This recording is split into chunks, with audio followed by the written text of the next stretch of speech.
जय हिंद दोस्तों, स्वागत है आप सभी का मेरे भाई आपके अपने परिवार में। कैसे हैं आप लोग बताइए। राधे राधे भाई, राधे राधे सभी को, राधे राधे। कैसे हैं आप लोग बताओ भाई। Good morning, good morning, good morning, good morning भाई, गुड मॉर्निंग, गुड मॉर्निंग। कैसे हो आप लोग? बढ़िया हो, मज़े में हो? बताओ भाई।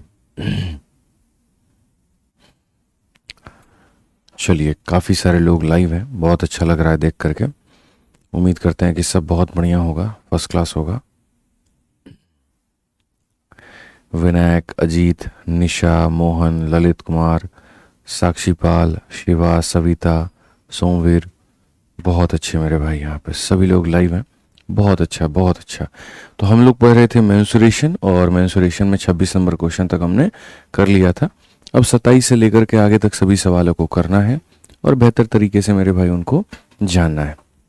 उम्मीद करते हैं कि आप एकदम तैयार होंगे, बढ़िया से अपनी घर पे पढ़ाई भी कर रहे होंगे, बढ़िया से आपका रिवीजन भी चल रहा होगा, कहीं कोई दिक्कत की बात नहीं होगी। ठीक है भाई, आ जाओ, चलो तो शुरू करते हैं मेरे भाई। यहाँ पे प्रश्न संख्या 27 को शुरू करते हैं और देखिए मेरे भाई यहाँ पर क्या कहा गया उसमें। तो इसमें सवाल में यहाँ पर कहा गया है कि ए बी सी एक इक्विलेटरल ट्रायंगल है। पी क्यू आर जो है उसके मिड पॉइंट से तीनों भुजाओं के, अगर मेरे भाई side of A B C is 11, तो यहाँ पी क्यू आर का एरिया कितना होगा। मुझे लगता है कि सबसे पहला क्वेश्चन ही मैंने आपको ये कराया है और बहुत अच्छे तरीके से हमने आपको ये बताया भी है। सबसे पहला वाला क्वेश्चन ही हमारा यही था कि अगर कोई इक्विलेटरल ट्रायंगल है, उसके सारे मिड पॉइंट को जोड़ेंगे तो जो नया ट्रायंगल बनेगा उसका पेरीमीटर कितना होगा और कहीं ना कहीं उसका एरिया कितना होगा। अगर आपको ये बात बेहतर तरीके से पता है तो ठीक है। तो यहाँ पर याद करिए, जहाँ पर हमने कहा था कि जैसे मान लीजिए ये एक ट्रायंगल हो गया और ये ट्रायंगल में यहाँ पर ये ट्रायंगल का नाम है ए हो गया, बी हो गया और यहाँ पर सी हो गया। पी क्यू आर जो है मिड पॉइंट है यहाँ पर, तो इसका मिड पॉइंट पी हो गया और इसका मिड पॉइंट मेरे भाई क्यू हो गया और इसका मिड पॉइंट हमारे सामने आर हो गया। तो ये वाला जो ट्रायंगल है मेरे भाई यहाँ पर, अगर हमसे कभी इसका एरिया पूछ लिया जाए तो याद करो मेरे भाई यहाँ पर ये एरिया कितने भागों में बंटता है। तो मैंने आपसे कहा था कि ओरिजिनल का 1/4, क्योंकि मेरे भाई ये पूरा पूरा ए बी सी अगर 4 टुकड़ा है ना, जिसमें एक टुकड़ा ये है, दूसरा टुकड़ा ये है, तीसरा टुकड़ा ये है, तो चौथा टुकड़ा ये है, मतलब दिस इज 1/4। ठीक है, तो अगर हम यहाँ पर पी क्यू आर का एरिया निकालना चाहते हैं तो पी क्यू आर का एरिया जो होता है वो होता है 1/4 ऑफ किसका, ए बी सी के। 1/4 ऑफ किसके, तो ए बी सी के। तो यहाँ पर 1/4 रखो और ए बी सी का एरिया कितना हो जाएगा, तो √3/4 और इंटू इसके साइड का स्क्वायर। साइड का स्क्वायर मेरे भाई यहाँ पर कितना है, तो 11 है, तो हम यहाँ पर कहेंगे सर 11 का स्क्वायर यहाँ पे। ठीक है, एकदम सरल सवाल हो गया मेरे भाई। 11 का स्क्वायर 121 हो जाएगा, 4 का स्क्वायर हमारे सामने 16 हो जाएगा और √3 हो जाएगा। 121 बटे 16 √3। ऑप्शन नंबर जो सी होगा बिल्कुल हमारा सही उत्तर होगा। ऑप्शन नंबर जो सी होगा वो हमारा क्या होगा, बिल्कुल हमारा सही उत्तर होगा, कहीं पर कोई दिक्कत की बात नहीं होगी। ठीक है, समझ में आ गया बात। यहाँ पे आ जाओ, चलो 27 के बाद में 28 नंबर क्वेश्चन देखो। 28 नंबर क्वेश्चन मेरे भाई यहाँ पर क्या कहा है, ठीक है, पढ़िए। सवाल में कहा है when the length of each side of equilateral triangle is increase by 4 unit, area will increase by इतना unit, what will be the length of each side of original triangle. अगर देखो ये वाला क्वेश्चन सिर्फ इसमें नहीं पूछा जाता है, ये वाला क्वेश्चन स्क्वायर में ही पूछा जाता है, रेक्टेंगल में ही पूछा जाता है कि अगर हम स्क्वायर के साइड को फलाने यूनिट से बढ़ाते हैं तो क्षेत्रफल इतना यूनिट से बढ़ जाता है। या रेक्टेंगल यानी वर्ग में ये पूछा जाता है कि अगर हम किसी वर्ग के क्षेत्रफल यानी एरिया, पहले अगर हम वर्ग के किसी वर्ग के भुजा को हम इतने से बढ़ाते हैं तो उसके क्षेत्रफल में इतने की वृद्धि हो जाती है। तो बताइए पहले का भुजा का मान क्या था, अब के भुजा का मान क्या है। तो आप चाहो तो किसी भी दो सेम तरह के फिगर में ऐसा क्वेश्चन डेवलप कर सकते हो। तो जैसे मान लीजिए क्वेश्चन में अगर ये कहा जाए, और क्वेश्चन में मेरे भाई यहाँ पर क्या कहा गया है, ठीक है, साइड को आपने बढ़ाया है। तो जैसे मान लीजिए कि हमारे सामने पहले यहाँ पर ये एक इक्विलेटरल ट्रायंगल था, समबाहु त्रिभुज था, और जिसकी भुजा का मान हमारे सामने ए था। अब जैसे मान लीजिए कि हमने यहाँ पर बढ़ा दिया और हमने भुजा में बढ़ा दिया x यूनिट, तो यहाँ पर ये अब इसका नया भुजा ये हो गया। तो क्वेश्चन में कहा गया इनके एरिया का डिफरेंस k के बराबर है। तो एरिया का डिफरेंस कैसे निकालोगे, तो एरिया का डिफरेंस निकालने के लिए इसके एरिया में से इसके एरिया को घटाना होगा। इसके एरिया को निकालने के लिए क्या करोगे, तो बोलोगे सर √3/4 इंटू ए प्लस एक्स का मेरे भाई यहाँ पर होल स्क्वायर माइनस √3/4 और इंटू यहाँ पर इसका स्क्वायर, और दोनों के एरिया का डिफरेंस हमारा कितना है तो k है। जब आप इनका डिफरेंस लेते हो तो डिफरेंस लेते वक्त में एक चीज़ का मेरे भाई ध्यान रखा करो कि यहाँ पर √3/4 कॉमन हो जाएगा, तो √3/4 कॉमन हो जाएगा, तो वहाँ पर आप ऐसा कह सकते हो कि सर a प्लस एक्स का होल स्क्वायर में से यहाँ पर a के होल स्क्वायर को घटा दो तो ये किसके बराबर हो जाएगा, k के बराबर हो जाएगा। तो ये किसके बराबर हो जाएगा, k के बराबर हो जाएगा। तो वैसे ही अगर हम यहाँ पर बात करें तो हमारे सामने ये कहा गया कि तुमने अपनी भुजा को कितना यूनिट बढ़ाया है, तो भुजा में हमने 4 यूनिट बढ़ाया है और क्षेत्रफल हमारा कितना बढ़ा है, इतना बढ़ा है। तो अगर हम यहाँ देखें तो हम यहाँ पर क्या कहेंगे, तो हम यहाँ बोलेंगे सर ये √3/4 को हम कॉमन ले लेते हैं, ठीक है। पहले यहाँ पर भुजा हमारी कितनी थी, a थी, और बाद में ये बढ़ गई, तो यहाँ पर बाद वाली भुजा में से पहले वाली भुजा के स्क्वायर को घटाएंगे तो हमारे सामने जो हमारा एरिया जितने से बढ़ गया है वो उतना आ जाएगा। अभी हमने पीछे आपको मेरे भाई यहाँ पर कहा कि बाद वाले के स्क्वायर में से पहले वाले के स्क्वायर को घटाओगे तो यहाँ पर डिफरेंस निकल करके चला आएगा। तो वैसे ही यहाँ पर ये बाद वाले स्क्वायर में से पहले वाले स्क्वायर को घटाओगे तो डिफरेंस तुम्हारा निकल करके चला आएगा। अगर हम यहाँ पर बात करें आगे की चीज़ों को हम देखें तो हमारे सामने √3 से मेरे भाई √3 हमारा क्या हो जाएगा, खत्म हो जाएगा। अब अगर आप होल स्क्वायर का कंसेप्ट जानते हो, एक बार इसमें से घटा दो और एक बार उसमें जोड़ दो, यही कंसेप्ट होता है। तो a + 4 में से एक बार a को घटा दो तो खाली मेरे भाई आ जाएगा 4, और एक बार इसमें जोड़ दो तो मेरे भाई हो जाएगा 2a + 4, ठीक है। और ये बराबर हो जाएगा किसके, तो ये बराबर हो जाएगा मेरे भाई 16 × 4 के, ये बराबर हो जाएगा किसके, 16 × 4 के। अगर हम देखें तो हम ये कहेंगे 2a का जो मान है 16 में से 4 गया तो मेरे भाई 12 हो जाएगा, और a का मान हमारा 6 हो जाएगा, और a का मान 6 हो जाएगा तो कौन सा ऑप्शन आंसर होगा, ऑप्शन नंबर a जो होगा बढ़िया तरीके से आंसर होगा। तो जब भी ऐसा कहा जाता है कि भुजा को तुमने फलाने से बढ़ा दिया है तो क्षेत्रफल यहाँ पर इतने से बढ़ जाएगा, तो उस केस में हम यही कंसेप्ट लगाएंगे कि सर बढ़े हुए के स्क्वायर में से इसके स्क्वायर को घटा दो, ये तुम्हारा आ जाएगा, ठीक है। चलिए आ जाइए मेरे भाई यहाँ पे। पवन सिंह, आपका कमेंट ब्लॉक नहीं है, आपका कमेंट आ रहा है, कोई दिक्कत की बात नहीं है भाई, ठीक है। आ जाओ, चलो नेक्स्ट क्वेश्चन देखते हैं। दिल्ली पुलिस हेड कांस्टेबल 2022 का ये सवाल है और कहा गया कि in an equilateral triangle of side 8 centimetre a circle is inscribed touching it's side, find the area of the portion of the triangle not included in the circle. 8 centimetre भुजा वाले एक समबाहु त्रिभुज में इसकी भुजा को स्पर्श करते हुए एक वृत्त जो है, ठीक है, एक वृत्त है मेरे भाई यहाँ पर, त्रिभुज के उस भाग का क्षेत्रफल ज्ञात कर जो वृत्त में शामिल नहीं है, ठीक है।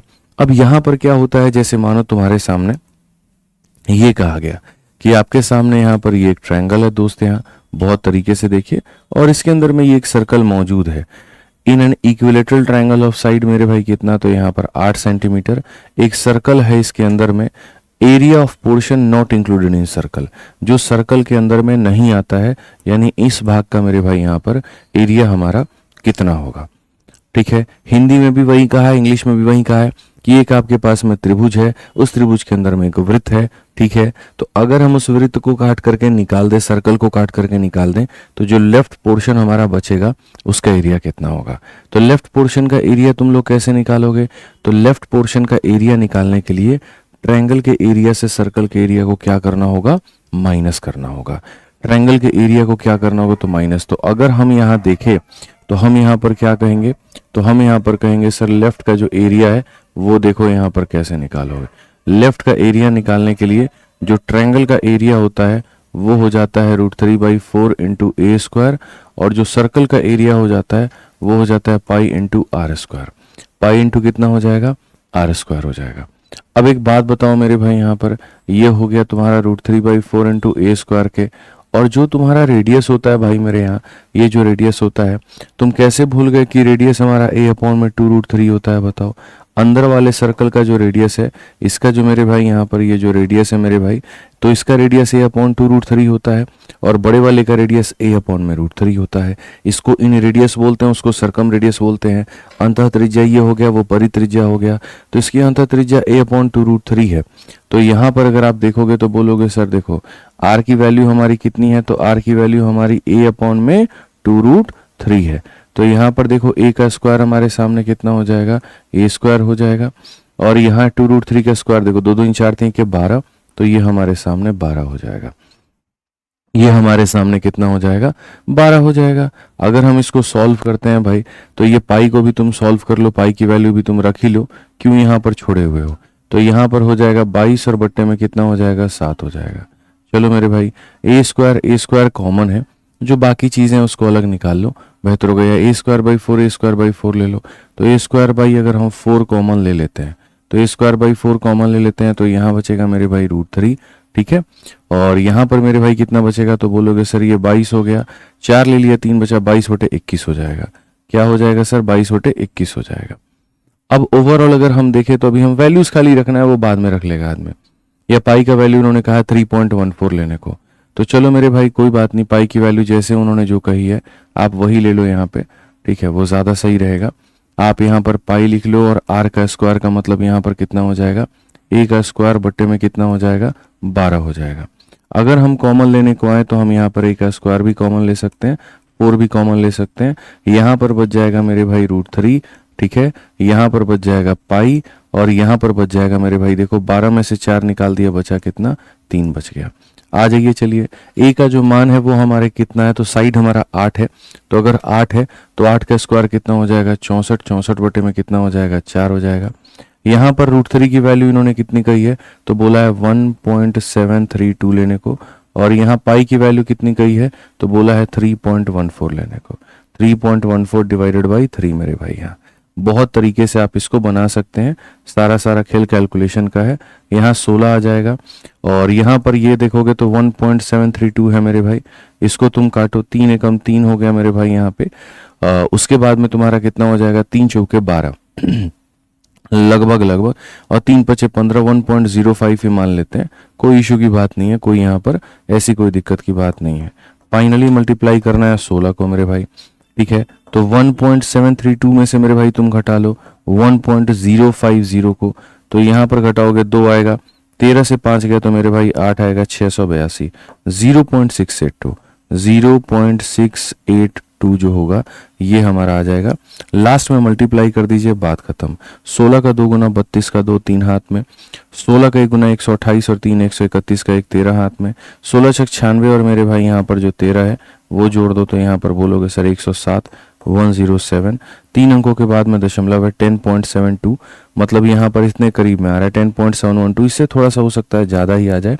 तो किसको आंसर देंगे मेरे भाई, यहाँ पर बताइए जल्दी से, किसको आंसर देंगे आप बताइए। तो 10.97 को देंगे, ये हमारा सही होगा।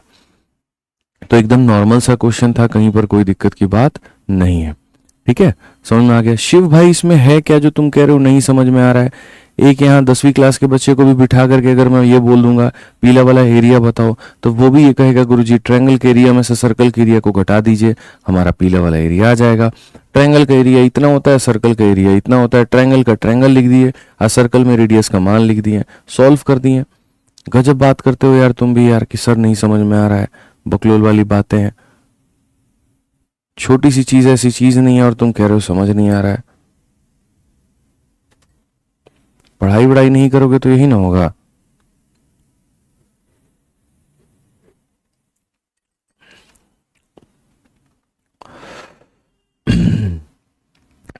देखो मेरे भाई, √3/4 a² यहां पर है, और ये तुम्हारा हो गया पाई a²/12 हो गया। a²/4 कॉमन ले लेते हैं तो यहाँ √3 बचता है, यहाँ पर पाई बचेगा और यहाँ 3 बचेगा। आई की वैल्यू मेरे भाई 8 है, तो 8 है तो ये हो जाएगा 8 का स्क्वायर 64/4। √3 की वैल्यू कही थी 1.732 लेने को, वो ले लिया। इसकी वैल्यू मेरे भाई कहा था 3.14 लेने को, वो ले लिया, ठीक है। यहाँ इसको डिवाइड करेंगे इतना हो जाएगा, इसको डिवाइड करेंगे 1.05 होगा। समझ रहे हो मेरे भाई, नियर अबाउट 1.05 होगा यहाँ पे, कोई दिक्कत की बात ही नहीं है। अगर आप यहाँ देखते हो तो घटा दो मेरे भाई, जब इसको घटाओगे यहाँ पर तो 682 हो जाएगा। मल्टीप्लाई कर लो, 16 का 2 गुना 32 का 2 3 हाथ में, 16 का 8 गुना 128 और 3 131 का 1 13 हाथ में, 16 का 6 गुना 96, 96 6 106, 106 और 3 109, 109 1 पॉइंट है यहाँ पर, 1 पॉइंट यहाँ पर ऐसा हो जाएगा 109 हो जाएगा। 10 पॉइंट मतलब यहाँ ऐसा हो जाएगा, ये हो जाएगा 10.912। तो वही बात है, इसीलिए मैंने कहा था ऑप्शन नंबर जो डी होगा वो करेक्ट आंसर होगा। ठीक है, कोई दिक्कत की बात नहीं है, कहीं पर कोई इशू की बात यहाँ पर नहीं है भाई। तो इस तरीके से तुम बना लो, कोई इशू नहीं है वहाँ। ठीक है, अब चलो आ जाओ मेरे भाई यहाँ पर अगला वाला जो सवाल है, हम इसके ऊपर में चलते हैं और इसके ऊपर में मेरे भाई यहाँ पर हम देखते हैं क्या कहा गया। ठीक है, छोटी छोटी बातें देखो समझनी पड़ेंगी कि जैसे मानो हमने यहाँ पर क्या सीखा, अगर कोई ट्रायंगल के अंदर में कोई सर्कल आ जाता है उसकी रेडियस कैसे निकालें, उसके बाहर अगर कोई सर्कल यानी वृत्त आ जाता है तो उसको हम कैसे निकालें मेरे भाई यहाँ पे। ठीक है, उसके बाद में अगर हम बात करें यहाँ पर कि अगर सोचो हमने यहाँ ट्रायंगल के अंदर में ही दो सर्कल को हम लेकर के आ जाएं तो इसका रिलेशन हम कैसे निकालेंगे, ये भी बहुत ज़रूरी है, ये भी बहुत इंपॉर्टेंट है। जैसे मान लीजिए कि इक्विलेटरल ट्रायंगल है और इक्विलेटरल ट्रायंगल में एक बड़ा सर्कल है और एक छोटा सर्कल है, तो कहा गया radius of a smaller circle radius of bigger circle जो होगा 1/3 होगा। कैसे होगा, क्या होगा, ये समझो। जैसे मेरा आप लोगों से क्या कहना है, मेरा आपसे यहाँ पर ये कहना है कि देखो मेरे भाई यहाँ समझना मेरी बात को। जैसे मैंने मानो यहाँ पर एक ऐसा बनाया ट्रायंगल बनाया, ट्रायंगल के अंदर में ये रहा मेरे भाई सर्कल मैंने बना दिया, बट महसूस करो कि अगर यहाँ ये वाला जो गैप है इसमें भी अगर कोई सर्कल बन जाए तो उस केस में बच्चों मेरे भाई बस बहुत सिंपल क्वेश्चन पूछ रहा हूँ मैं तुम लोगों से, जो कि तुम्हारे पेपर में पूछा जा सकता है और एक वाजिब सवाल है। ये वाले सर्कल का और ये वाले सर्कल का जो रेडियस का रेशियो होगा, यहाँ पर अगर इसका रेडियस r बोलते हैं और यहाँ पर इसका रेडियस अगर मान लेते हैं ये r1 हो गया और ये तुम्हारे सामने r2 हो गया, तो हमसे सिंपल सा क्वेश्चन इतना ही है, what is the value of r1 upon r2। इसका मान मेरे भाई यहाँ पर कितना होगा, r1 अपॉन r2 का जो मान होगा मेरे भाई यहाँ पर कितना होगा। यही वाला क्वेश्चन तुम्हारे सामने यहाँ पर भी दिया गया है कि अगर कोई भी इक्विलेटरल ट्रायंगल में इस तरीके से तुम बनाते हो तो मेरे भाई यहाँ पर जो रेडियस का रेशियो होता है वो क्या होता है, बताओ यहाँ पे। तो असल में मेरे भाई यहाँ पर क्या होता है ना, आपको ये समझने की आवश्यकता है कि जैसे ये वाला जो मतलब सर्कल का रेडियस है ये इसके अंदर में मौजूद है और यहाँ पर ये वाला जो है मेरे भाई यहाँ पर ये वाला जो सर्कल है मेरे भाई यहाँ पर ये इस वाले ट्रायंगल के अंदर में मौजूद है, ये इस वाले ट्रायंगल के अंदर में मौजूद है। ये इस इक्विलेटरल ट्रायंगल का मेरे भाई यहाँ पर इन रेडियस बनेगा और यहाँ पर ये इसका मेरे भाई यहाँ पर क्या बनेगा, इन रेडियस बनेगा। ठीक है, और जब हम इसको देखेंगे मेरे भाई यहाँ पर तो आप समझ लीजिए, आपको आसान भाषा में हम बहुत ज़्यादा वो पूरा टेक्निकल टर्म में ले जा करके घुसा करके हम सारी चीज़ें नहीं बताने वाले हैं। हम सिर्फ आपको इतना बता देंगे, सिर्फ और सिर्फ इतना बता देंगे कि मेरे भाई यहाँ पर रेडियस अपने आप का 3 गुना होते जाता है। रेडियस अपने आप का कितना हो जाता है, 3 गुना। जैसे मान लो अगर यहाँ पर ये 1 हो गया, मैं इसके कई तरह के फिगर फॉर्मेशंस हैं, अगर ये 1 हो गया तो ये उसका कितना हो जाएगा, 3 गुना हो जाएगा। आप इतना दिमाग लगा करके चलो, कब आया, कैसे आया, कहाँ से आया, अगर उसको जानना है तो 10-15 मिनट उसमें सर खपाना पड़ेगा। ठीक है, इसका हम तुमको थोड़ा सा फायदा और बताते हैं। एक पेपर में यहाँ पर क्वेश्चन आ गया था और क्वेश्चन में मेरे भाई यहाँ पर ये दे दिया गया था कि ये एक ट्रायंगल है, ये उसका पहला सर्कल है, ये उसका दूसरा सर्कल है और लास्ट वाले को मेरे भाई तीसरा सर्कल बना दिया गया था। ठीक है, ये लास्ट में एक तीसरा सर्कल भी मेरे भाई वहां पे उसमें बना दिया गया था। ठीक है, अब देखते जाओ क्वेश्चन जो पूछा गया वो क्या पूछा गया। उसके बाद में क्वेश्चन में यहाँ पर कहा गया कि अगर इसका रेडियस जो है मेरे भाई यहाँ पर 10 सेंटीमीटर होगा तो आप हमको इसका रेडियस बताइए क्या होगा। ट्रायंगल का नाम क्या है, इक्विलेटरल ट्रायंगल है। ट्रायंगल का नाम मेरे भाई यहाँ पर क्या है, इक्विलेटरल ट्रायंगल है। अब सबसे मजे की बात यहाँ पर यह है कि इक्विलेटरल ट्रायंगल यानी समबाहु त्रिभुज में जैसे जैसे तुम आगे बढ़ते हो रेडियस अपने आप का 3 गुना होता चला जाता है। ये फिक्स है कि रेडियस अपने आप का 3 गुना होता चला जाता है। तो अगर मानो यहाँ पर हम बात करें तो यहाँ पर इसकी रेडियस 10 है तो इसकी रेडियस मेरे भाई यहाँ कितनी हो जाएगी, जल्दी से बताओ। तो बोलोगे सर 10 का 3 गुना कितना हो जाएगा, 30 हो जाएगा। और इसका रेडियस मेरे भाई कितना हो जाएगा, 30 का 3 गुना कितना हो जाएगा, 90 सेंटीमीटर हो जाएगा। कितना हो जाएगा मेरे भाई, 90। तो यहाँ पर 10 का 3 गुना 30 और 30 का 3 गुना 90। ये सीरीज चलता रहेगा। इसका फिगर भी अगर बनाना है ना तो जब तुम सर्कल पढ़ोगे तो वहां पर इसके बहुत तगड़े तगड़े फिगर बनते हैं। वहां पर क्या होता है, 2 ऐसे टेंजेंट मेरे भाई खींच दिए जाते हैं और ये प्रूफ भी वहीं से निकल के आया है। ऐसे 2 टेंजेंट खींच दिए जाते हैं, समझ में आ गया बात। और इसके अंदर में खूब अच्छा सारा सर्कल बिठाया जाता है। जैसे एक सर्कल यहाँ पर देखो ये बिठा दिया मैंने, ठीक है। एक और सर्कल मेरे भाई मानो यहाँ पर हमने बिठा दिया और फिर बहुत बढ़िया बढ़िया इनके रेशियोज के क्वेश्चन बनाए जाते हैं। ठीक है, ऐसा नहीं है मेरे भाई यहाँ पर कि हाँ बस फिगर कैसे बनेगा। आप ऐसे 2 टेंजेंट खींच दो और देखते जाओ, उसके बाद में आप कितने खुद बना सकते हो। ठीक है, तो ये जैसे हम आपको प्रूफ दिखा रहे हैं ना कि 1/3 आई है, यही सिमिलैरिटी लगाने से मेरे भाई यहाँ पर आया है। ठीक है, सिमिलैरिटी का प्रूफ जब लगता है यहाँ इस तरीके से करके, तो यहाँ पर ये काफी सारा खुद ही बन जाता है। ठीक है, तो यहाँ पर ये भी काफी बढ़िया बढ़िया क्वेश्चन हमेशा रहा है, इतिहास गवा रहा है इसका।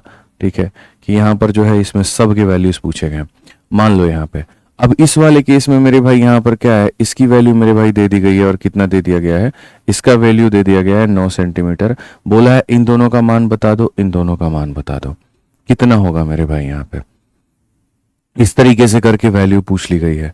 तो सबसे पहले जैसे अगर आप आगे बढ़ते हैं तो मल्टीप्लाई बाई 3 होता है, आप पीछे बढ़ते हैं तो डिवाइड बाई 3 होता है। ये बात अपने दिमाग में खोपड़ी में डाल लीजिए कि सर अगर हम आगे बढ़ेंगे तो मल्टीप्लाई बाई 3 होगा, पीछे बढ़ेंगे तो डिवाइड बाई 3 होगा। तो जैसे मान लीजिए अगर ये 9 है तो यहाँ पर 9 है, तो ये कितना हो जाएगा, मल्टीप्लाई बाई 3 कितना हो जाएगा, 27। और वहीं देखो पीछे गए तो डिवाइड बाई 3, 27 को 3 से डिवाइड किया तो 9 आया, 9। तो सर ये हमारा कंसेप्ट होता है और ये हमारा तरीका होता है।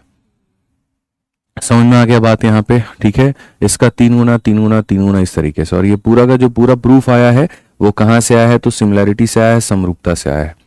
समरूपता में जब आप लगाओगे, जब आप बनाओगे, इस तरीके से एक लाइन यहाँ खींचोगे। ठीक है, फिर ये 90 डिग्री का लोगे, फिर एक ये ट्रायंगल में सिमिलर, फिर एक ये ट्रायंगल में सिमिलर, फिर साइड का रेशियो और इसका रेशियो करोगे, तब जाकर के ये बात आएगी। और अभी हमें उतना खोपड़ी नहीं लगाना है, उतना दिमाग में नहीं लगाना है, बस इतना भी आपको समझ लेना है। तो प्रश्न संख्या 30 जो है मेरे भाई यहाँ पर, उसको देखिए आप लोग बढ़िया तरीके से समझिए क्या कहा गया है। कहा गया in an equilateral triangle a bigger circle of radius 6 is inscribed touching the two sides and base, a smaller circle inscribed above it touching the bigger and the two side of triangle, radius of a smaller. आसान भाषा में अगर हम बात करें तो हमारे सामने एक ऐसा त्रिभुज बनने वाला है, और इस त्रिभुज के अंदर में दो तरह के यहाँ पर जो है वृत्त बनेंगे। एक छोटा वृत्त बनेगा मेरे भाई यहाँ पर, और एक यहाँ बड़ा वृत्त बनेगा। ठीक है, बड़ा वाला वृत्त होगा वो तीनों भुजाओं को टच करेगा, और जो छोटा वाला वृत्त होगा वो दो भुजा और यहाँ पर बड़े वाले वृत्त को टच करेगा। तो समबाहु त्रिभुज में 6 सेंटीमीटर त्रिज्या वाला एक बड़ा वृत्त, कितना सेंटीमीटर त्रिज्या वाला मेरे भाई यहाँ पर, 6 सेंटीमीटर त्रिज्या वाला एक बड़ा वृत्त, इसके ऊपर एक छोटा वृत्त बनाया जाता है जो बड़े वृत्त और त्रिभुज के दो भुजाओं को स्पर्श करता है। जो बड़े वृत्त और दो भुजाओं को स्पर्श करता है, छोटे की त्रिज्या, तो डिवाइड बाई कितना हो जाएगा, 3। तो इसको 6 से 3 से डिवाइड करो तो कितना हो जाएगा, 2 हो जाएगा। आंसर कितना होगा, इतना होगा। अभी मैंने कहा ऊपर की तरफ जाओगे तो डिवाइड बाई 3, आगे की तरफ बढ़ोगे तो मल्टीप्लाई बाई 3 हो जाएगा। ये मेरे भाई यहाँ पर ध्यान रखना। ठीक है, ये बड़ा इंपॉर्टेंट पॉइंट बन जाता है और इस पे बढ़िया बढ़िया क्वेश्चंस पूछ लिए जाते हैं। आ जाओ चलो, अब ये देखो यहाँ पर ट्रायंगल मैंने तुम्हें बताया था कितने तरह के होते हैं, 6 तरह के, 3 भुजाओं के आधार पे, 3 कोण के आधार पे। ठीक है, पहले दिन ही क्लासिफिकेशन मैंने तुम्हें पढ़ाया था। तो मेंसुरेशन में हम लोग क्या पढ़ रहे हैं, पहले ट्रायंगल पढ़ेंगे, ट्रायंगल के बाद क्वाड्रिलेटरल, क्वाड्रिलेटरल के बाद में सर्कल। इस तरीके से चीजें हम कर रहे हैं, सारी कवर कर रहे हैं। तो अगर हम यहाँ पर जो है त्रिभुजों के बारे में अगर जाने तो आ जाओ एक बार दोबारा से देख लेते हैं क्या क्या है, त्रिभुज कितने प्रकार के होते हैं और कैसे क्या क्या होता है। वो क्लासिफिकेशन एक हमने लिखा था, शायद कहीं पर है, कहाँ पर है, एक बार मुझे देखने दो।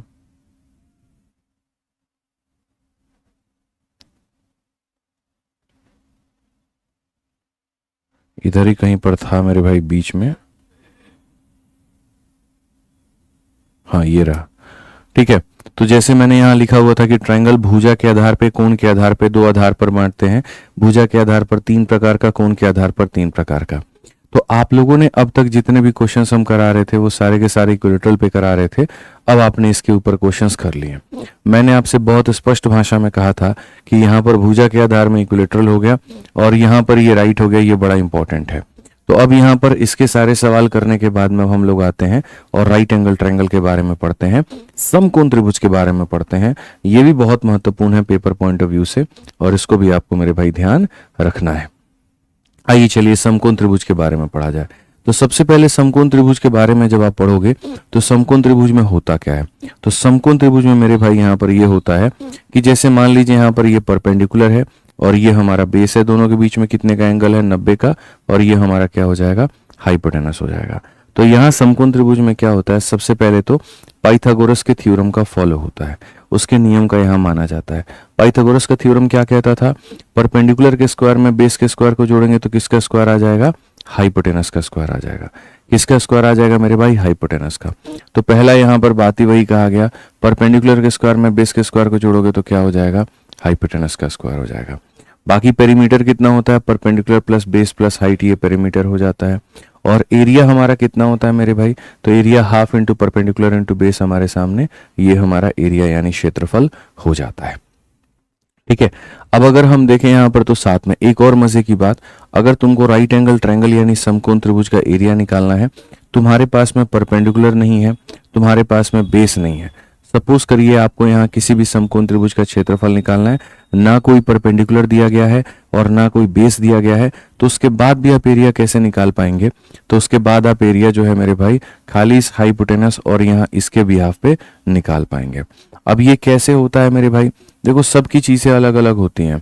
ठीक है, यहाँ पर जैसे ये परपेंडिकुलर और यहाँ पर ये बेस है। ठीक है, अगर तुमने ट्रिग्नोमेट्री पढ़ा होता तो हम बता सकते थे कि ये परपेंडिकुलर के जगह पे कितना साइन थीटा लेना होता है और इसके जगह पे कितना कॉस थीटा लेना होता है, और मल्टीप्लाई करने के बाद में तब हमारी वो चीजें निकल करके आती हैं।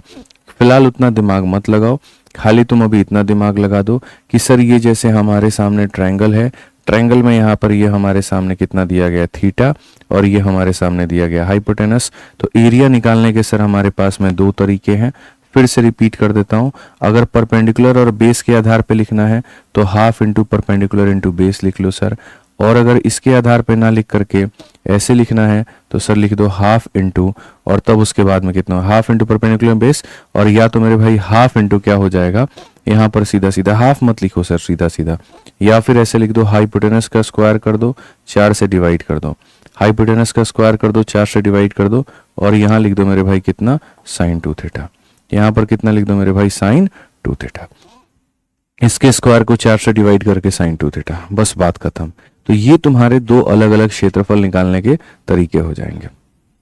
समझ में आ गया बात, यहाँ पे क्लियर है ये बात, यहाँ बताओ जल्दी से।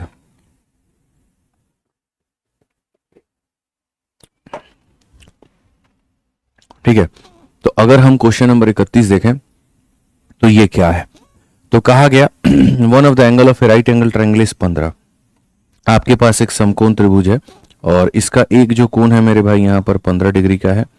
साथ में यहाँ पर कहा गया है हाइपोटेनस हमारा मेरे भाई यहाँ 1 मीटर का है। 1 मीटर का मतलब हो जाता है 100 सेंटीमीटर। ठीक है, तो क्षेत्रफल हमारा कितने का होगा, तो जैसा कि हम लोग यहाँ जानते हैं कि क्षेत्रफल निकालने का जो तरीका है वो मेरे भाई यहाँ पर है h स्क्वायर डिवाइडेड बाई 4, और यहाँ कितना हो जाएगा मेरे भाई, साइन 2 थीटा हो जाएगा। कितना हो जाएगा, साइन 2 थीटा। एच स्क्वायर का मतलब क्या होगा, 100 इंटू मेरे भाई यहाँ पर 100 हो जाएगा, डिवाइडेड बाई कितना हो जाएगा, तो 4 हो जाएगा।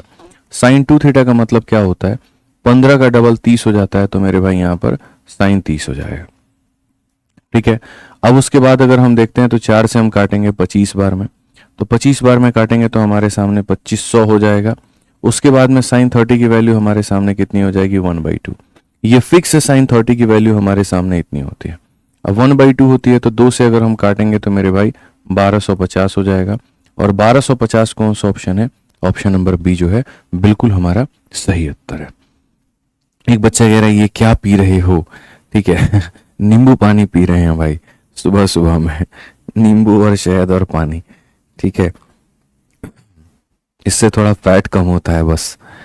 आ जाओ चलो नेक्स्ट, अगर हम देखें यहाँ पर 32 नंबर क्वेश्चन क्या कहा गया है, जरा जल्दी से पढ़ो। बताओ यहाँ पर जल्दी लोग फटाफट बताओ, सारे लोग जल्दी जल्दी बताओ यहाँ पर कितना होगा। अगर किसी समकोण त्रिभुज का कर्ण 10 सेंटीमीटर है, उसका अधिकतम क्षेत्रफल क्या हो सकता है, मैक्सिमम कहा गया है। ठीक है, हाइपोटेनस हमारा 10 है तो मैक्सिमम एरिया। अब लोग बोलेंगे एंगल तो देवे नहीं किया है, मैक्सिमम हम कैसे पता करें। समझ में आ गया बात, हम बताते हैं कैसे पता करें। देखो जनरली बच्चों क्या होता है समझना, जनरली ये होता है कि जैसे मानो आपने यहां पर ये पढ़ा कि सर हमारे सामने कोई भी राइट एंगल ट्रायंगल आएगा तो सर यहां पर हम जो है यहाँ थीटा एंगल बनाएंगे, और ये हमारा क्या हो जाएगा, हाइपोटेनस हो जाएगा। हमारी जो एरिया निकल करके आएगी सर यहाँ पर, वो एरिया हमारे सामने हो जाएगी h² अपॉन 4, और ये हो जाएगा सर साइन 2 थीटा। ये हमने आपको बता दिया और आपने इसको सीख लिया। अब आपका एग्जामिनर यहाँ पर क्या कहता है, आपका एग्जामिनर कहता है कि ये मैक्सिमम कब होगा, ये ट्रायंगल मैक्सिमम कब होगा। तो थोड़ा सा हम इसका तुमको हिंट देते हैं। ऐसे मान करके चलो मेरे भाई यहाँ पर कि जैसे दो लोग हैं और दो लोगों को जोड़ने पे, ठीक है, या ये h² अपॉन 4 भी तुम चाहो तो छोड़ सकते हो, कोई दिक्कत, चाहे रहने दो, कोई दिक्कत नहीं है। h² अपॉन 4 छोड़ करके तुम ये भी कर सकते हो, ठीक है, ये भी तुम कर सकते हो। यहाँ पे इन्होंने हाइपोटेनस ही दिया है ना, ठीक है, चलो h² अपॉन 4 ही कर लेते हैं, कोई इशू नहीं है यहाँ पे। तो जैसे मैं अभी फिलहाल तुमको एक छोटी सी बात बताता हूँ और तुमसे हो सकता है कि मैं कुछ काम की बातें निकाल लूँ। मेरे भाई दो लोगों को जोड़ने पे मेरे पास में कितना आता है, 8 आता है। तो मुझे कहा गया कि अगर मैं इनको मल्टीप्लाई करूंगा तो बताओ इनको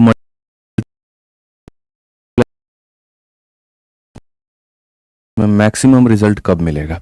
दो लोग, अब यहाँ पर एक बच्चे ने कहा कि सर दो को जोड़ने पे 8 आता है, तो एक को 1 मान लेते हैं, दूसरे को 7, इसको 2 मान लो तो 6, इसको 3 मान लो तो 5 और इसको 4 मान लो तो 4। अगर ये 1 और ये 7 है तो मल्टीप्लाई करने पे 1 इंटू 7 कितना हो जाएगा 7, 2 इंटू 6 कितना हो जाएगा 12, 3 इंटू 5 कितना हो जाएगा 15, 4 इंटू 4 कितना हो जाएगा 16। आपने गौर से इस बात को देखा कि जो हमारा प्रोडक्ट है वो धीरे धीरे धीरे धीरे बढ़ता चला गया और जाकर के सबसे पीक पॉइंट पर कब पहुंचा, तब पहुंचा जब इसके बीच में कोई भी अंतर मेरे भाई नहीं है। यानी अगर आप दो लोगों की बॉन्डिंग को बहुत गहरा बनाना चाहते हैं तो उनके बीच के सारे मतभेद को खत्म करना होगा, डिफरेंस को खत्म करना होगा। ज्यादा डिफरेंस होता है तो प्रोडक्ट की यहाँ पर जो बॉन्डिंग होती है वो कमजोर पड़ जाती है, और डिफरेंस ना के बराबर में होता है तो उनकी जो बॉन्डिंग होती है वो सबसे पीक पॉइंट पर होती है। तो इसी तरीके से अगर मान लीजिए कि नॉर्मली आपका यहाँ पर ये कहानी होता है, तो नॉर्मली आपका यहाँ पर ये कहानी होता है, तो हम यहाँ पर क्या कहते हैं, हम यहाँ पर मेरे भाई एरिया जो होता है वो हम यहाँ पर ये भी लिख सकते हैं, हाफ AB साइन थीटा, हम ये भी लिख सकते हैं, वो कोई इशू की बात नहीं है। तो नॉर्मली जो हमारा एरिया हो जाता है मेरे भाई यहाँ पर वो ऐसा होता है। बट अगर आप चाहते हैं कि सर इसको मैक्सिमम बनाया जाए, क्या बनाया जाए मेरे भाई, मैक्सिमम, तो मैक्सिमम बनाने के लिए मेरे भाई यहाँ पर क्या करना पड़ता है, तो मैक्सिमम बनाने के लिए यहाँ पर ये जैसे ट्रायंगल हो गया, तो मैक्सिमम बनाने के लिए दोस्त मेरे भाई आप अगर देखोगे तो A और B को बराबर रखना होता है, यानी ये परपेंडिकुलर और बेस को क्या रखना होता है, बराबर। परपेंडिकुलर और बेस को मेरे भाई क्या रखना होता है, बराबर। समझो, जैसे जोड़ने पर 8 आना चाहिए, अगर मैं इसको 5 और इसको 3 रखूंगा, क्योंकि देखो राइट एंगल ट्रायंगल का एरिया जो होता है, देखो ऐसे मान के चलो, अब राइट एंगल ट्रायंगल तुम्हारे सामने ये मेरे भाई यहाँ पर था, ठीक है, और मैं तुम्हारे सामने यही मेरे भाई 4 केस बना रहा हूँ। अब राइट एंगल ट्रायंगल का जो एरिया होता है वो half into P into B के ऊपर में आधारित होता है। मैंने कहा जोड़ने पे 8 आना चाहिए, तो ये 1 है, ये 7 है, ये 2 है, ये 6 है, ये 3 है और ये मेरे भाई 5 है, और ये 4 है और ये 4 है। सारे चारों केसेस में से कौन सा ऐसा केस होगा जिसमें एरिया सबसे ज्यादा मैक्सिमम होगी, कौन सा वाला केस में एरिया सबसे ज्यादा मैक्सिमम होगा। तो अभी तुम लोगों ने मुझे क्या बताया कि सर देखो यहाँ पर अगर आप एरिया निकालोगे, यहाँ एरिया निकालोगे, तो इन दोनों के प्रोडक्ट देखो क्या होता है, half into perpendicular into base होता है, half into perpendicular into base होता है, यानी इनके प्रोडक्ट का आधा। तो इनके प्रोडक्ट का आधा तो कितना हो जाएगा, 1 इंटू 7, 7 बाई मेरे भाई 2 हो जाएगा। यहाँ पर कितना हो जाएगा, 12 बाई 2 हो जाएगा मेरे भाई यहाँ पे। यहाँ कितना हो जाएगा, 15 बाई 2 हो जाएगा, और यहाँ कितना हो जाएगा, 16 बाई 2। तो मैं तुमसे वही कह रहा हूँ कि इनको बराबर रखने पर एरिया मैक्सिमम आ रहा है, इनको बराबर रखने पर एरिया मैक्सिमम आ रहा है। तो एरिया मैक्सिमम तब आता है जब आप क्या रखते हो, उसको बराबर। तो अगर आप इसको बराबर रखोगे तो उस केस में यहाँ पर देखो ये 90 था, तो ये कितना हो जाएगा 45, और ये कितना हो जाएगा मेरे भाई यहाँ पर 45। तो पहली बात, एरिया मैक्सिमम तब आता है, कब आता है मेरे भाई यहाँ पर, जब हमारा परपेंडिकुलर और बेस क्या होता है, जब परपेंडिकुलर और बेस बराबर होता है, तब उस केस में हमारे सामने जो एरिया निकल करके आएगा वो हमारे सामने हो जाएगा h²/4, ठीक है। और बोलोगे सर साइन 2 थीटा, तो मेरे भाई 45, 45 का दोगुना 90, साइन 90 की वैल्यू 1 होती है, h²/4 साइन 90। और अगर हम यहाँ देखेंगे साइन 90, तो साइन 90 की वैल्यू 1 होती है, तो सीधा आंसर कितना हो जाएगा, h²/4 हो जाएगा। ये क्या है मेरे भाई, आपका ये मैक्सिमम एरिया है। ये क्या है, तो मैक्सिमम एरिया है। तो क्षेत्रफल को और अधिकतम बनाना है तो मेरे भाई परपेंडिकुलर बेस को बराबर करना पड़ेगा, और बराबर होते ही यहाँ पर एरिया जो हो जाएगा वो h²/4 हो जाएगा। ये मेरे भाई आप अपने दिमाग में डाल लीजिए। तो कहा गया हाइपोटेनस हमारा 10 है तो मैक्सिमम कितना होगा, तो अभी मैंने कहा था आपसे कि मैक्सिमम जो एरिया हमारा निकल करके आएगा वो हमारा कितना हो जाएगा, तो बोलोगे सर एच स्क्वायर अपॉन में 4 हो जाएगा, एच स्क्वायर अपॉन में 4 हो जाएगा।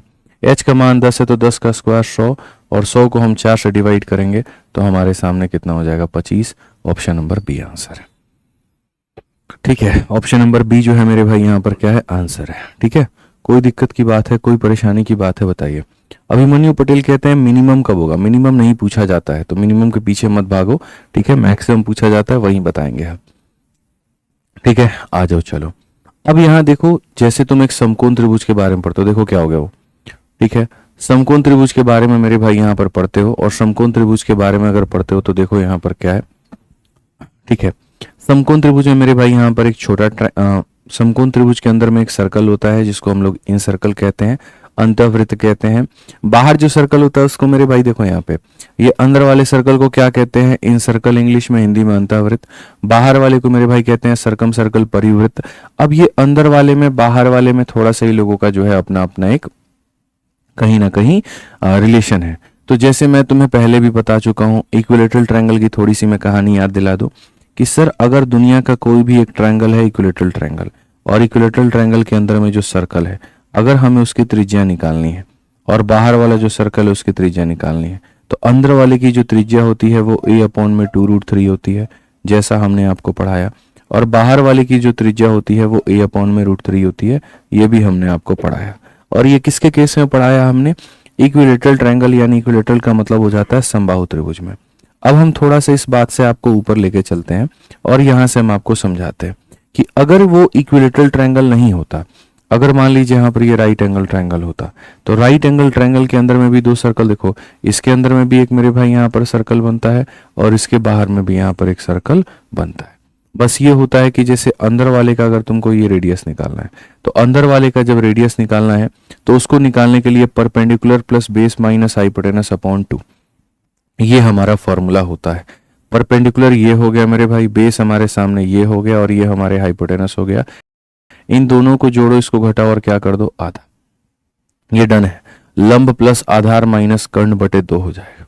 ठीक है, अच्छा ये जो बड़ा वाला सर्कल है उसका सेंटर यहाँ पर होता है, उसका सेंटर यहाँ पर होता है, तो ये भी तुम्हारा रेडियस का काम करता है, ये भी तुम्हारा रेडियस का काम करता है, और ये भी तुम्हारा मेरे भाई किसका काम करता है, तो ये भी तुम्हारा रेडियस का काम करता है। तो ये जो रेडियस होता है ये पूरे हाइपोटेनस का मेरे भाई यहाँ पर क्या होता है, आधा। तो इसीलिए इसके केस में जो रेडियस होता है वो क्या होता है, हाइपोटेनस का आधा होता है। इस केस में जो त्रिज्या होती है वो क्या होती है, उसका आधा होती है। इस बात को ध्यान रखो। ठीक है, उसका रेडियस निकालने का तरीका अलग है और इसका रेडियस निकालने का तरीका जो है वो अलग है। ठीक है, अगर हम यहाँ देखें तो कहा गया 33 नंबर क्वेश्चन में, the side of a triangle are 56, 90 और 106, सरकमफेरेंस कितना होगा। Side of a triangle are 56, 90 और 106, यानी ये पहली बात 56, 90, 106 तुमको पता करना होगा भाई साहब, ये एक इक्विलेटरल ट्रायंगल के ट्रिपलेट है। ये हमेशा इस बात को ध्यान रखिए। ठीक है, जैसे अगर मैं आपको मेरे भाई कह दूं कि एक त्रिभुज के भुजा जो है वो 7, 24, 25 है, तो ये आपको याद आ जाना चाहिए कि ये तो इक्विलेटरल कह रहे हैं, ये राइट एंगल ट्रायंगल है। ठीक है, क्योंकि मेरे भाई पाइथागोरस के सारे ये ट्रिपलेट होते हैं, 5, 12, 13, 7, 24, 25। ठीक है, यहाँ पर मतलब जितने, अगर आपको नहीं याद है तो मैं आपको दोबारा से रिवाइज करा देता हूँ। आपके सामने सर एक राइट एंगल ट्रायंगल होता है, राइट एंगल ट्रायंगल में यहाँ पर इसको परपेंडिकुलर कहा जाता है, इसको बेस कहा जाता है, इसको हाइपोटेनस कहा जाता है। पाइथागोरस का एक नियम होता है, पाइथागोरस के नियम के अनुसार परपेंडिकुलर के स्क्वायर में अगर आप बेस के स्क्वायर को जोड़ते हैं तो आपको हाइपोटेनस का स्क्वायर मिलता है। ये सर हमारा नियम है जो कि फिक्स है। अगर हम यहाँ देखें तो हम यहाँ पर सबसे पहले ट्रिपलेट लिखना शुरू करते हैं। सबसे पहला ट्रिपलेट होता है हमारा 3, 4, 5 का। दूसरा जो ट्रिपलेट होता है सर वो होता है हमारा 5 से कि 5, 12, 13 का। फिर उसके बाद 6 से सर हमारा होता है 6, 8 और 10 का। फिर उसके बाद में यहाँ पर होता है सर 7 हो गया, 24 हो गया, और फिर मेरे भाई 25 हो गया यहाँ पे। फिर उसके बाद में होता है मेरे भाई 8 का, 15 का और 17 का। नेक्स्ट अगर हम देखेंगे यहाँ पर तो 9 का, 40 का और 41 का। अगर आगे हम देखेंगे मेरे भाई यहाँ पर तो जैसे हो गया 10 हो गया हमारा। ठीक है, बट 10 से नहीं बनाना है, 11 का हो जाएगा, 60 का हो जाएगा और यहाँ पर 61 का हो जाएगा।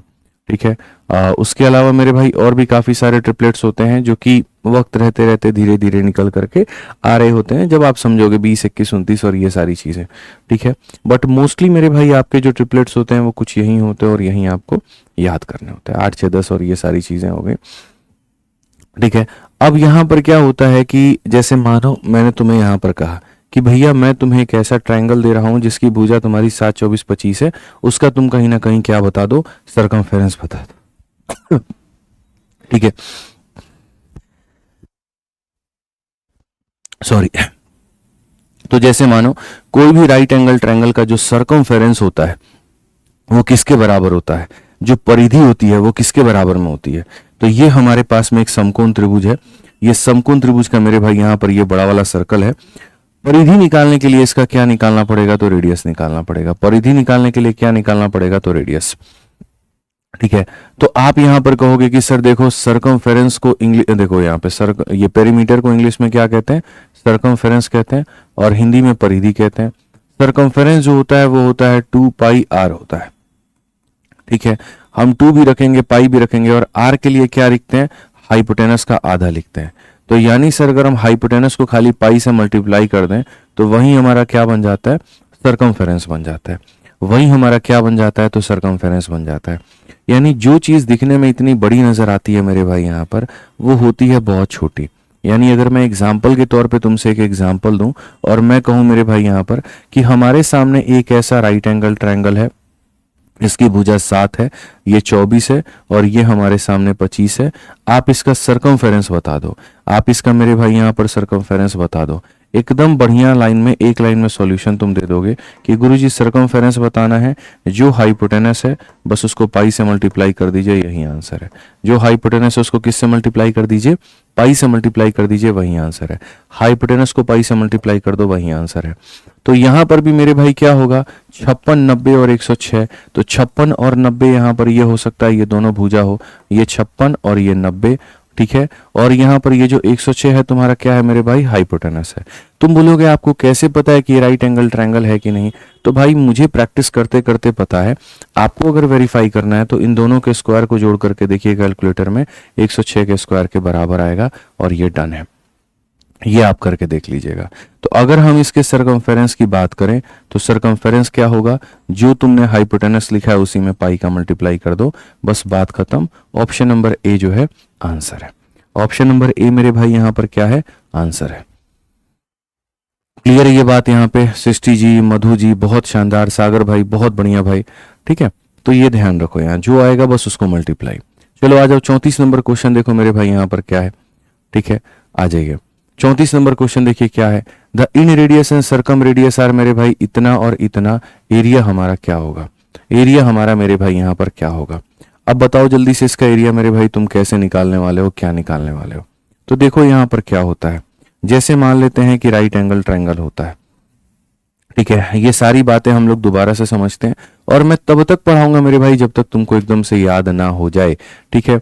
तो जैसे ये समकोण त्रिभुज होता है मेरे भाई, एकदम सारी चीजें बार बार बार बार बार बार पढ़ते चलो ताकि तुम्हें याद हो। इसके अंदर में एक सर्कल होता है, इसको हम लोग यहाँ पर, और इसके क्या होता है मेरे भाई यहाँ पे, ठीक है। पढ़ते रहना है, पढ़ते रहना है, बार बार पढ़ते रहना है, और एकदम भूलना नहीं है। तो जैसे मान लीजिए अगर कोई भी समकोण त्रिभुज है, उसके अंदर में जो वृत्त है, उस वृत्त की त्रिज्या यानी उसका जो रेडियस होता है वो कैसे निकलता है, perpendicular plus base minus hypotenuse upon 2। बार बार पढ़ना है कि सर ये परपेंडिकुलर होता है, सर ये बेस होता है, और ये हाइपोटेनस होता है।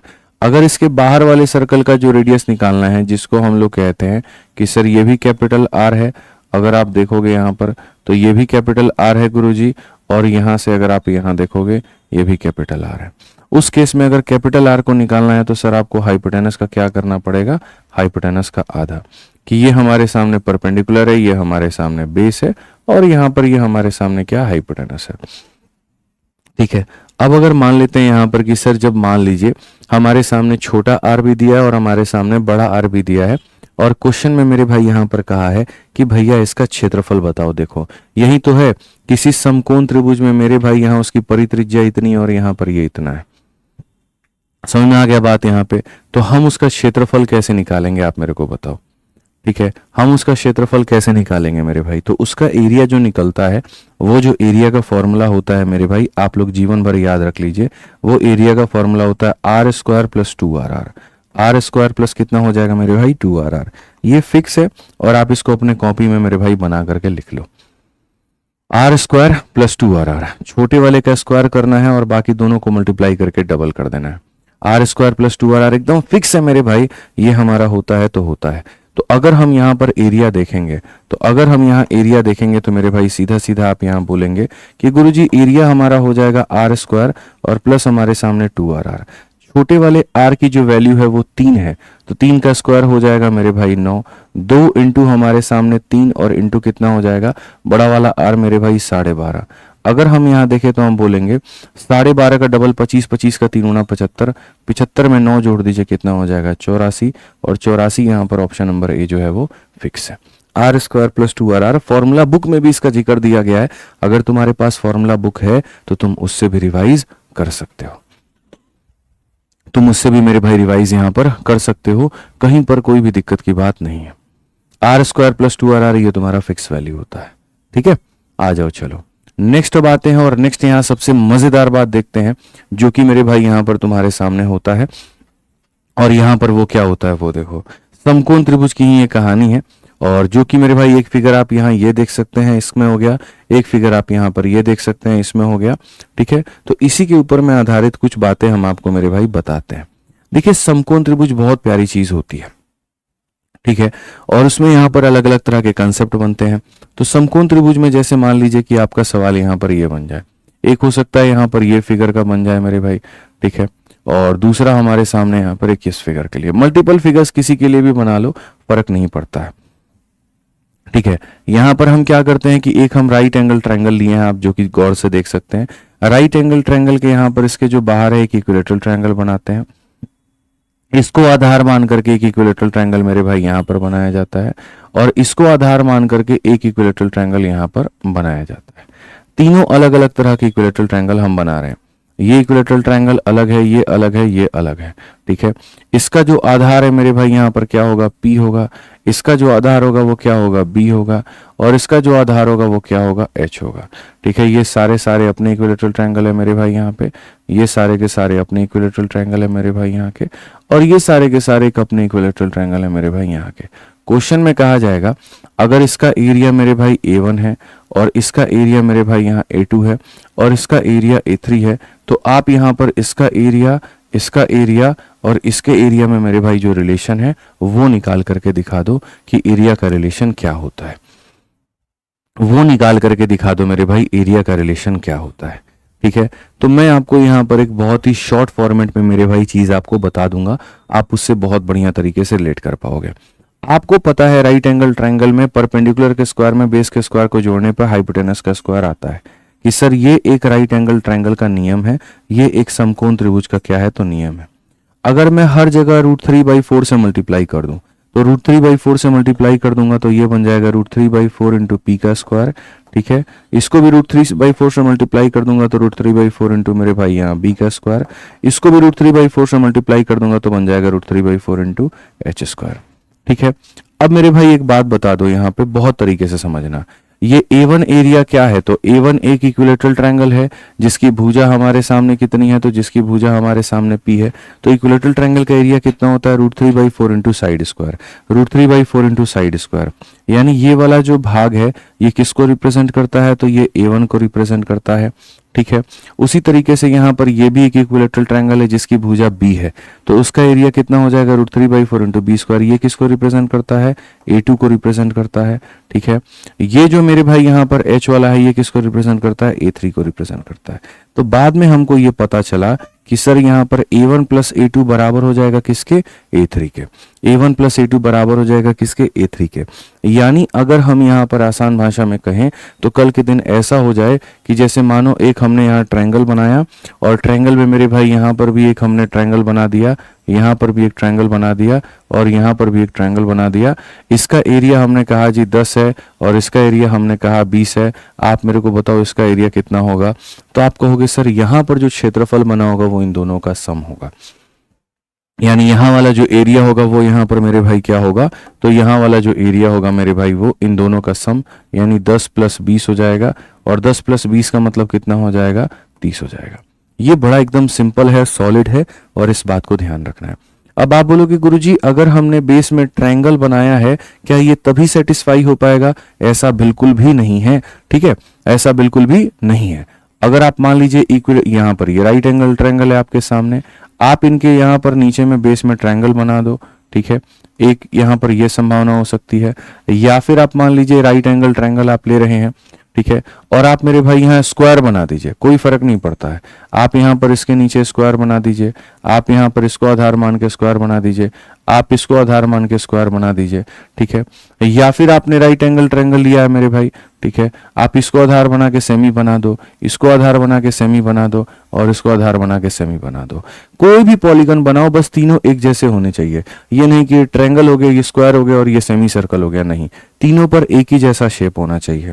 तो वो तीनों केसेस में मेरे भाई यहाँ पर कि अगर इसका क्षेत्रफल A1 है, अगर इसका क्षेत्रफल A2 है, अगर इसका क्षेत्रफल A3 है, या यहाँ पर अगर ये A1 है, ये हमारा A2 है और ये हमारा A3 है, या यहाँ पर अगर मान लेते हैं यहाँ पर ये हमारा A1 है, ये हमारा A2 है और ये हमारा कितना है मेरे भाई A3 है, तो अगर हम देखें तो हम यहाँ पर साफ सीधी कह पाएंगे तीनों में कि सर यहाँ पर A1 में A2 को जोड़ने पर क्या आने वाला है, A3 आने वाला है। A1 में A2 को जोड़ने पर क्या आने वाला है, A3 आने वाला है, ठीक है। समझ में आ गया? यहाँ पर इन दोनों का सम हमेशा तीसरे के क्या होगा, तो बराबर होगा। ये तय है, ये फिक्स है, और इसको दुनिया की कोई ताकत नहीं बदल सकती है। बूझे कि नहीं बूझे बताइए, ठीक है, समझ में आ गया बात यहाँ पे। तो वैसे ही 35 नंबर सवाल है, और 35 नंबर सवाल में अपने आप में एक बवाल है कि कहा गया find the area of shaded reason, जहां BC का मान, अब ये BC का मान कितना है, तो मेरे भाई 8 है, AB का मान कितना है, तो 6 है, AC का मान कितना है, तो 10 है। तो कहा गया यहाँ पर इन तीनों का मेरे भाई जो है क्षेत्रफल बताओ कि तीनों का क्षेत्रफल कितना होगा। हालांकि मेरे भाई कहीं पर भी जोड़ने की आवश्यकता नहीं है। अच्छा, एक और चीज तुम लोग ये जोड़ के मत देखना कि 8 और 6 को जोड़ने पे 14 क्यों नहीं आ रहा है। ये 8 इसके यहाँ पर भुजा का मान है, ना कि एरिया का मान है, और ये 6 इसके भुजा का मान है, एरिया का मान नहीं है, और ये 10 इसके भुजा का मान है, एरिया का मान नहीं है बाबू। तो इस बात को ढंग से याद कर लेना, अच्छे से समझ लेना, ठीक है। तो कहा गया शेडेड रीजन का एरिया बता दो। अब मैं एक बात बताओ, यहाँ पर दुनिया बेवकूफी क्या करती है मैं तुम्हें समझाता हूं। जब कहा जाता है कि तीनों का एरिया बताओ, तो दुनिया क्या करती है, पार्ट नंबर 1 इसको मान लेते हैं, इसका भी एरिया निकालती है, इसका भी एरिया मेरे भाई निकालती है, और फिर उसके बाद में एरिया इसका भी निकालती है। अरे मूर्खो, दुनिया के महामूर्ख इंसान, तुम इसका एरिया अलग निकालोगे, इसका अलग निकालोगे, इसका अलग निकालोगे। उससे बेहतर जब तुम्हें पता है कि 1 + 2 के जगह पर हम क्या लिख सकते हैं, तो 1 + 2, 1 + 2 के जगह पर हम 3 लिख सकते हैं। तो क्यों ना ऐसा कर दें मेरे भाई, 1 + 2 की जगह 3 लिख सकते हैं। यानी 3 + 3 का मतलब क्या होता है, 2 टाइम 3 मेरे भाई। यहाँ पे सीधा सा हिसाब किताब है। यानी हमें यहाँ पर क्या करना है कि जब भी बोले कि तीनों का सम बताओ, कि ये पार्ट नंबर 1 है, ये पार्ट नंबर मेरे भाई 2 है, और ये पार्ट नंबर 3 है, तो अगर हमारे सामने यहाँ पर कहेगा एरिया, और एरिया में मेरे भाई यहाँ पर क्या कहेगा, पार्ट नंबर 1 का एरिया बताइए, पार्ट नंबर 2 का एरिया बताइए, और पार्ट नंबर 3 का एरिया बताइए, तो 1 + 2 हमारा किसके बराबर होता है, 3 के। 3 + 3 कितना हो जाएगा, 2 टाइम ऑफ मेरे भाई तीसरे का एरिया, और 2 टाइम ऑफ तीसरे का एरिया का मतलब यहाँ पर क्या हो जाएगा, इसका एरिया कितना हो जाएगा ये बताओ। तो जैसे अगर मान लेते हैं ये पूरा पूरा मेरे भाई भुजा 10 है, तो रेडियस कितना हो जाएगा, 5 हो जाएगा। यहाँ पर इसकी त्रिज्या कितनी हो जाएगी, 5 हो जाएगी। और ये क्या है, सेमी सर्कल है। सेमी सर्कल का एरिया कितना होता है, πr²/2, πr²/2। तो यहाँ पर इसका एरिया ऐसा हो जाएगा, पाई हो गया, r का स्क्वायर यानी 5 का स्क्वायर कितना हो गया, 25 हो गया, और बट्टे में कितना हो जाएगा, 2, 2 से 2 खत्म, 25 पाई आंसर है ऑप्शन नंबर बी। बात खत्म मेरे भाई। यहाँ पर इतना ही सिर्फ हमें ध्यान रखना है, और इससे ज्यादा हमें कोई मतलब नहीं है। 12.5 एरिया इधर से आया, 12.5 एरिया इधर से आया, दोनों मिलाकर के कितना बन गया, 25 पाई बन गया। सिंपल भाई, यहाँ कोई दिक्कत की बात नहीं है, कोई परेशानी की बात नहीं है। पाई r²/2, 2 से 2 खत्म, खाली इतना हो जाएगा। आ जाओ चलो, अब यहाँ पर पढ़ते हैं और अगला सवाल मेरे भाई यहाँ देखते हैं। अगला सवाल यहाँ पर क्या कहा गया है, ठीक है, आ जाओ यहाँ पर, ठीक है। अब उसके बाद में आगे वाले क्वेश्चंस को पढ़िए। ये हमारे सामने क्या है? ये भी बहुत एक प्यारा सवाल है, लेकिन इसको आज करें कि कल करें? 36 नंबर क्वेश्चन, इसको कल करते हैं, इसको कल हम समझाएंगे तुमको और बहुत तरीके से समझाएंगे यहाँ पे कि क्या होगा। Area of shaded region P बराबर sum of area of Q R S, लेकिन इसमें क्यू गायब है मेरे भाई, क्यू आर एस। यहाँ पर ये थोड़ा सा ना क्यू लिखना पड़ेगा आपको, ठीक है। तो यहाँ से जो पॉइंट है हम आपको यहाँ से हम आपको कल समझाएंगे, और ये सारा का सारा फॉर्मूला बुक का पॉइंट दिया गया है। बहुत मजा आएगा तुमको, बहुत सारी चीजें आएंगी, अभी तुमको जो है नेक्स्ट डे करा देंगे ये सारा सारा पॉइंट यहाँ पे, ठीक है, कि ये सारा होता क्या है, कैसे बनता है, क्या बनता है, बहुत अच्छे तरीके से तुमको यहाँ दोनों का केस क्लियर हो जाएगा।